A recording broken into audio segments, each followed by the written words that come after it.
में सारी बात आपकी। देखिए कल भी आपने ऐसे ही बात की थी मेरे साथ, इतनी बुरे। मैं कैसे करूं? देखिए आपका काम बनता है, आपकी ड्यूटी कि आप हमारी हेल्प करें। मिले, चौकी इंचार्ज साहब से मिले, अपनी तफ्तीशी से भी मिले ना। मैं तो डीएसपी सर्कल का, मेरे पास पूरी जिम्मेदारी है। देखिए आपने मुझे कहा था कि आप अल्लाह की रजा के लिए उनको पहली दफ़ा माफ़ कर दें, बाकी नेक्स्ट टाइम में वो अगर कुछ करेंगे तो मैं उनके साथ निपट लूँगा। पुलिस वाले कार्रवाई करेंगे और जुर्म बनता हुआ दे दे एप्लीकेशन, आप ना माफ करेंगे। मैंने एप्लीकेशन दे दी है। इनके शोहर को लापता हुए 2 माह हो चुके हैं। पुलिस इनके साथ ज़रा भी ताउन नहीं कर रही। और इसके साथ साथ आपको ये भी बताऊं कि इनके शोहर 8 माह पहले दुबई में थे।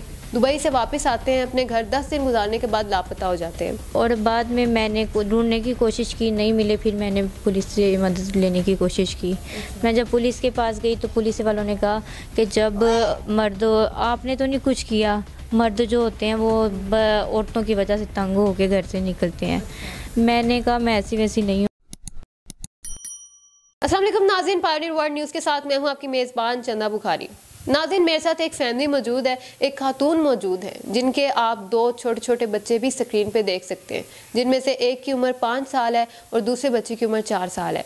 इनके शोहर को लापता हुए 2 माह हो चुके हैं। पुलिस इनके साथ ज़रा भी ताउन नहीं कर रही। और इसके साथ साथ आपको ये भी बताऊं कि इनके शोहर 8 माह पहले दुबई में थे। दुबई से वापस आते हैं अपने घर, 10 दिन गुजारने के बाद लापता हो जाते हैं। इनकी शोहर की मौजूदगी के बाद इनके जो मोहल्लेदार हैं और इनके जो फैमिली वाले हैं, लोग इनको अच्छी निगाह से नहीं देखते। जैसा कि आप सबको पता भी है, हमारे मुआशरे में बगैर मर्द के जो औरत होती है उसे किस तरह से ट्रीट किया जाता है। रिसेंटली इनके साथ क्या हुआ है और पुलिस इनके साथ क्या ताउन कर रही है, हम इन्हीं से जानते हैं। अस्सलाम वालेकुम। वालेकुम अस्सलाम। कैसे हैं आप? शुक्र अल्लाह का, ठीक हूँ मैं। अच्छा, मुझे ये बताएं कि आपके शोहर दुबई कब गए थे? गए थे 7 जनवरी में। 7 जनवरी। हाँ जी। अच्छा। और तकरीबन 8 मंथ रहे हैं और अगस्त के महीने में वापस आ गए थे। क्या काम करने गए थे वहाँ पे? जी वहाँ पे काम करने गए थे, मेरे बहन भाई के पास गए थे और वहाँ से कोई बीमारी आई तो उन्होंने वापस भेजा कि अपना इलाज करवा के आए। आने के बाद 10 दिन। क्या बीमारी थी? एड्स की। अच्छा। 10 दिन घर रहे हैं, उसके बाद लापता हो गए हैं। कोई अता पता नहीं है किधर गए हैं किधर नहीं। मैंने पुलिस में, मुझे नहीं पता था, मैं अपनी सिस्टर के घर गई हुई थी, उधर से मैं आई हूँ 10 दिन बाद। अच्छा। 10 दिन बाद आई हूँ, मैंने आके पता किया कि वो घर नहीं थे। मैंने कहा इधर उधर होंगे। यहाँ पे आके वो क्या काम कर रहे थे? कुछ भी नहीं कर रहे थे, वेले थे। और बाद में मैंने ढूंढने की कोशिश की, नहीं मिले, फिर मैंने पुलिस से मदद लेने की कोशिश की। मैं जब पुलिस के पास गई तो पुलिस वालों ने कहा कि जब मर्द, आपने तो नहीं कुछ किया, मर्द जो होते हैं वो औरतों की वजह से तंग होकर घर से निकलते हैं। मैंने कहा मैं ऐसी वैसी नहीं हूँ, अगर करना हो मैं उन लड़कियों में से नहीं हूँ। मेरे माशाल्लाह से 2 बच्चे हैं, मेरे अब्बू अम्मी नहीं हैं, मेरे अब्बू की डेथ हुए 18 साल हो गए हैं। बाप के बगैर ज़िंदगी कैसे गुजरती है मुझे पता है, इसलिए मैं इनको लेके बैठी हुई हूँ। जैसा भी है, सर पे बाप तो है। मेरे घर का खर्चा मेरे भाई वगैरह मुझे भेजते हैं। और पुलिस वाले, उन्होंने मुझे थाने के 3 चक्कर लगवाए हुए हैं एक दिन में, और लेकिन मेरी बात नहीं सुनते। पुलिस में आपने रिपोर्ट कब करवाई थी? मुझे करवाई हुआ 1.5 मंथ हो गया है। अच्छा। लेकिन कोई पता चता नहीं चला अभी। कहते क्या जब आप जाती हैं अपने शौहर के बारे में उनसे? वो नशई होगा, वो नशा पहले करता था, वो नशई है। ऐसे हमारे पास बहुत खबरें आती हैं, तो वो कोई रोडों पे हमारे वो आके कह देते हैं कि गवाह हो गए हैं। तो वो कोई रोडों पे, सड़कों पे हमें लाशें मिलती हैं, कोई उधर मरा पड़ा होता है, कोई उधर मरा पड़ा होता है। तुम क्या एक नशई के पीछे बार बार थाने के चक्कर लगा रही हो और ज़िंदगी अपनी ख़राब कर रही हो? जाओ जाके अपनी ज़िंदगी संवारो, कोई और देखो अपने लिए। लास्ट टाइम आप कब गई थी पुलिस स्टेशन? लास्ट टाइम मैं गई थी, परसों गई थी, पता नहीं, हाँ परसों गई। क्या कहा उन्होंने? फिर उन्होंने कहा तुम शाम को आना 5 बजे के बाद। मैं नहीं जा सकी, उनकी कॉल आई तो मैंने कहा 6 का टाइम हो गया था। मैंने कहा मैं नहीं आ सकती, मेरे 2 छोटे छोटे बच्चे हैं, मेरे घर में और कोई नहीं है, मैं इनको अकेला कैसे छोड़ के आऊँ। तो उन्होंने कहा चलें ठीक है। जो हमारे अफसर आए थे वो बहुत सख्त इस मामले में, तो हमने कहा आपकी उनसे मुलाकात करवा देते हैं, लेकिन बाकी आपके शोर हमें तो यही कि घर आ गया होगा।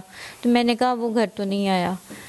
ठीक, ये बात हुई। इसके पुलिस वाले बात सुनते नहीं है। मोहल्ले में ऐसे भी, मेरा हस्बैंड नशई है, मोहल्ले में जितने भी लोग हैं गलत निगाह से देखते हैं कोशिश करते हैं अपनी तरफ माइल करने की, लेकिन मैं नहीं होती। उसकी वजह से हमारी लड़ाई होती है, हाथापाई होती है। बाद में मेरे पास रीज़न होता है 15 की कॉल। मैं 15 को बुलाती हूँ, वो जी उधर से रिश्वत लेके सुलह करवा के घर भेज देते हैं। 3 मरतबा पहले ऐसे हुआ है। अभी जो कल मेरे साथ हादसा हुआ है परसों, इनके साथ वालों के घर में बचा हुआ था, तो उन्होंने हलवाई बैठाया हुआ था मिठाई के लिए। वो सारा कचरा हमारे दरवाजे के आगे फेंका। मैंने बच्चे के हाथ पैगाम भेजा कि ये कचरा यहाँ से साइड पे करें, लेकिन उन्होंने ना आई है बदतमीज़ी करके चली गई। तुम्हारे बाप की सड़क है। ये कब हुआ है? ये परसों रात का वाक़या है। ये तुम्हारे बाप की सड़क है जो तुम ऐसे कह रही हो। कुत्ते ने ऐसे कचरा खिला रहा है, हमने नहीं ऐसे कुछ किया। और बाद में फिर मैंने पैगाम भेजा, फिर आई तो बदतमीजी करके चली गई। फिर उसकी नंद आई है, उसने मुझे ऐसे कहा चल इथों अंदर चल, तेनू समझ नहीं आ रही, खोते दी शक्ल वाली है, तेनू अंदर जाएगी, तेनू इतने कोई समझदा है कि ये कुछ ठीक है। ये सिर्फ एक फ़ायदा उठाते हैं कि मेरे हस्बैंड ने चाहिए। और उसी दिन ना वो बाद में वो चली गई है, इनकी नंद जो बाहर आई थी वो मिलने आई थी, वो चली गई है। बाद में वो लड़का आया है इनका जो घर वाला था, वो कहता तुम मोहल्ले वालों को माफ़ी मंगवा लेती पुलिस में जाके, हम वो नहीं है, हम तुम्हें पूरा मज़ा देंगे। 3-4 मरतबा मुझे बात किसने की आपको? ये इनके लड़के नवीद ने की। नवीद कौन है, मतलब यहाँ पे उनका क्या लगता है? हमसाया है, ठीक है। बाद में ना उसकी अम्मी भी आ गई, उसने भी बदतमीज़ी की, ठीक है। उसका मैंने लिहाज किया, उम्र में बड़ी थी, मेरी अम्मी नहीं है, 3 मंथ पहले डेथ हो गई थी उनकी। तो मैंने उनको कोई जवाब नहीं दिया। उसको मैंने कहा है कि मैं इधर खड़ी हूँ, मुझे हाथ तो लगाओ, मैं देखती हूँ कैसे। उसका वो 4-5 मरतबा मुझे मारने को आया, लेकिन उसके जो साला खड़ा हुआ था वो उसको लेके अंदर चला गया, ठीक है। मतलब नाज़रीन, आप लोग देख सकते हैं कि एक तरफ जो है इनका शोहर लापता है और उस मामले में भी पुलिस इनकी कोई मदद नहीं कर रही, और दूसरी तरफ जो है जो मोहल्लेदार हैं, जो इनके रिश्तेदार हैं, जो हमसाए हैं, स्पेशली यहाँ पे जो लोग हैं इर्द गिर्द, वो इसी बात का नाजायज़ फ़ायदा उठा रहे हैं और इनके साथ जो है बुरा सलूक कर रहे हैं। जैसा कि रिसेंटली इनके साथ जो हादसा पेश आया है वो भी इन्होंने बताया, और पुलिस इनकी कोई भी ताउन नहीं कर रही। इन्होंने मेरे साथ रात को की थी ना बदतमीजी, तो मैंने ना DSP जावेद अंसारी को कॉल की थी। DSP जावेद अंसारी, क्या कहा उन्होंने? मैंने कहा सर ऐसे ऐसे मसला हुआ है, तो बदतमीजी कर रहे हैं, वो लड़का मुझे मारने को आ रहा था। उसने कहा फर्स्ट टाइम इनको अल्लाह की रज़ा के लिए माफ़ करो, नेक्स्ट टाइम करेंगे तो हम इनको देख लेंगे। तो जब मैंने कल पुलिस आई, मैंने इनको की कॉल, मैंने कहा ऐसे ऐसे हुआ है।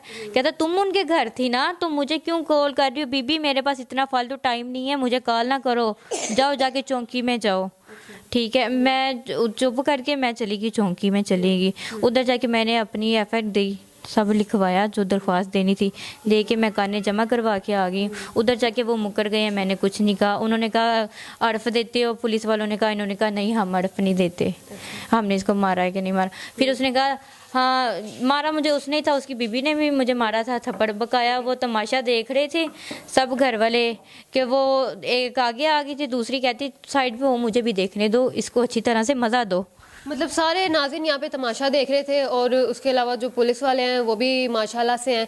अभी आप हमारे सामने पुलिस को कॉल करेंगी, DSP साहब को, और हम आपको बताएंगे। कमरे में बंद रखा और उसके बाद उन्होंने मुझे मारा पीटा और ज़बरदस्ती करने की कोशिश की, और बाद में मुझे उन्होंने। ठीक है, आप अभी कॉल करें, हमारे सामने कॉल करें ना।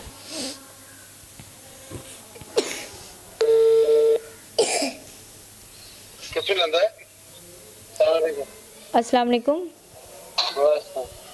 सर, मैं आशा बात कर रही हूँ, पहचाना आपने जिसने अपने हस्बैंड की कंप्लेन की थी? कौन से हस्बैंड की कंप्लेन की थी मौलवी साहब? आप DSP बात कर रहे हैं जावेद अंसारी? DSP बोल, मैंने बोल लिया है गुड। मैंने कंप्लेन की थी अपने हस्बैंड की, आपको याद हो? हस्बैंड की क्या कंप्लेन की थी? लापता होने की। हाँ जी, हाँ। तो उस मामले में आपने कुछ किया? वो तो तफ्तीशी से मिल गया, तफ्तीशी से। और फिर मैंने आपको परसों कॉल की थी रात को कि मेरा मोहल्ले में ऐसे झगड़ा हुआ है। बस ठीक है, इतनी लंबी बातें कॉल पे नहीं करते, अच्छा नहीं लगता होता। मेरी बात सुने, में सारी बात आपकी। देखिए कल भी आपने ऐसे ही बात की थी मेरे साथ, इतनी बुरे। कैसे करूं? देखिए आपका काम बनता है, आपकी ड्यूटी कि आप हमारी हेल्प करें। चौकी इंचार्ज साहब से मिले, अपने तफ्तीशी से भी मिले ना। मैं तो डीएसपी सर्कल का, मेरे पास पूरी जिम्मेदारी है। देखिए, आपने मुझे कहा था कि आप अल्लाह की रजा के लिए उनको पहली दफा माफ कर दें, बाकी नेक्स्ट टाइम में वो अगर कुछ करेंगे तो मैं उनके साथ निपट लूंगा। पुलिस वाले कार्रवाई करेंगे, जुर्म बनता हुआ दे दे एप्लीकेशन, आप ना माफ करेंगे किसी को। मैंने एप्लीकेशन दे दी है। जी नाज़रीन, आपने सारी जो है वो गुफ्तगू सुन ली है कि डीएसपी साहब का क्या कहना है। जी इतना ज़्यादा हम नहीं कर सकते, आप इतनी लंबी बात कॉल पे नहीं होती, आपको पुलिस स्टेशन आना चाहिए, तफ्तीशी से बात करें, सारा मेरा काम तो नहीं होता, मेरी जिम्मेदारी नहीं होती। अब मज़ीद आपको मैं क्या बताऊँ, आपने खुद ही कॉल सुन ली है।